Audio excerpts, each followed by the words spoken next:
Tem se tornado cada vez mais frequente nós ouvirmos nos meios de comunicação de massa pessoas falando de temas religiosos e espirituais, geralmente com tonalidade de zombaria. E por outro lado também nós temos ouvido muito pessoas falando às vezes exageros ou até mesmo absurdos, também se dizendo ser palavra de Deus. De um lado nós temos os escândalos, as blasfêmias, e de outro lado nós temos aqueles que falam absurdo em nome de Deus, em nome da palavra. A mensagem de hoje é sobre isso, a distorção da palavra. Você tem um minuto para Deus? A carta que o apóstolo Pedro escreveu, na verdade a sua segunda carta, no capítulo 3, a partir do versículo 10, está escrito: O dia do Senhor, porém, virá como ladrão.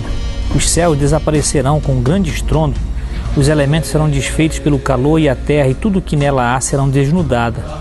Visto que tudo será assim desfeito, que tipo de pessoas é necessário que vocês sejam? Vivam de maneira santa e piedosa, esperando o dia de Deus e apressando a sua vinda. Naquele dia os céus serão desfeitos pelo fogo, e os elementos se derreterão pelo calor. Todavia, de acordo com a sua promessa, esperamos novos céus e nova terra, onde habita a justiça.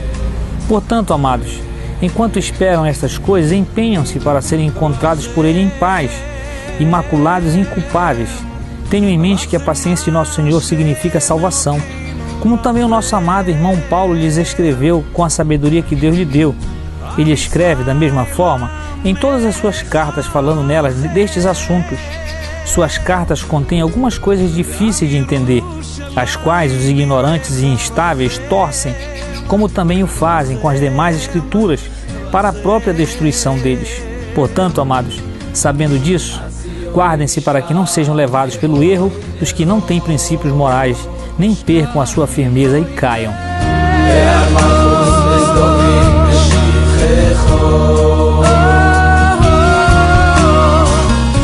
O apóstolo Pedro, procurando animar os irmãos e ao mesmo tempo exortando, ensinando que aconteceria nesses últimos dias de aparecerem pessoas que iriam zombar, escarnecer daquilo que foi falado, daquilo que foi registrado pelo Senhor, pelos profetas e pelos apóstolos também.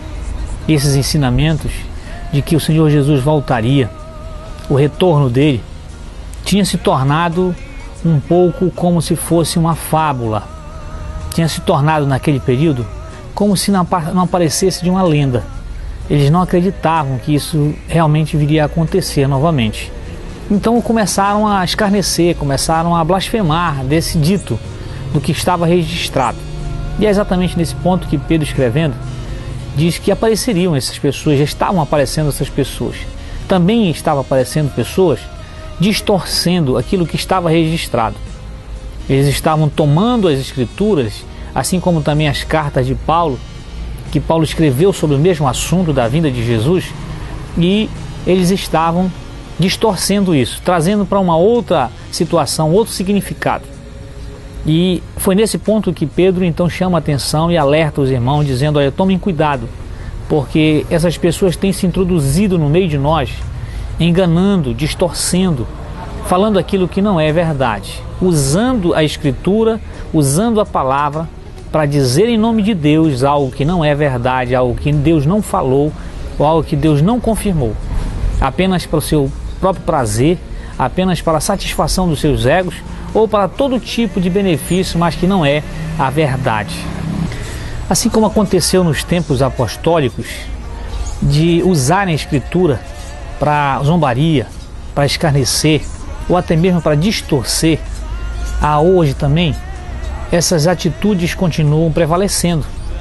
Muitas daquelas pessoas que estão em nosso meio não são pessoas distantes de nós, mas aqueles que estão em nosso meio, muitos até se dizem cristãos, muitos se dizem que são líderes, mas mesmo assim têm usado a palavra, têm usado a Escritura de forma blasfema, de zombaria, e outras partes também nós vemos pessoas usando o nome de Deus e distorcendo o que a palavra não diz. Mesmo quando a gente observa que aquelas pessoas dizem: isto é palavra de Deus, está escrito na Bíblia. Então a gente ouve isso e é o que tem acontecido, infelizmente. E por falta de nós não lermos a Escritura, por falta de nós não buscarmos realmente se aquilo está registrado, muitos de nós têm sido levados por esse engano, levado a acreditar que aquilo realmente é palavra de Deus, que aquilo está escrito na Bíblia, quando na maior parte das vezes eles pegam pinceladas da Escritura, retalhos da Escritura, para montar uma teologia, para montar uma formatação de algo que bem elaborado, mas que nada tem a ver com a palavra, nada tem a ver com a Escritura, nada tem a ver com o sentido de Deus para a nossa vida. Então, nesses dias, é preciso estarmos alerta, é preciso estarmos atentos, porque o que mais foi chamado a atenção para nós por Jesus e pelos apóstolos é para que não sejamos enganados, principalmente quando se aproxima aquele grande dia. Que dia é esse? O dia da volta de Jesus, que é exatamente isso que o apóstolo Pedro está afirmando para nós aqui. Então, nesse dia, a minha oração é que nós possamos ficar alertas, que haverá muitos dizendo, está escrito na Bíblia, dizendo isto é palavra de Deus, mas que nada tem a ver com palavra de Deus, nada tem a ver com a Escritura, servindo apenas para seu próprio egoísmo, para a satisfação dos seus prazeres. E que Deus tenha misericórdia dessas pessoas e que tornem em si, caiam em si e que realmente preguem o que está escrito, a palavra real e verdadeira, pura e simples, como é o Evangelho de Jesus para todos. E essa é a minha oração de hoje, é meu clamor a Deus que aconteça em nossos dias, em nome de Jesus. Que o Senhor te abençoe e te guarde, em nome de Jesus. Amém.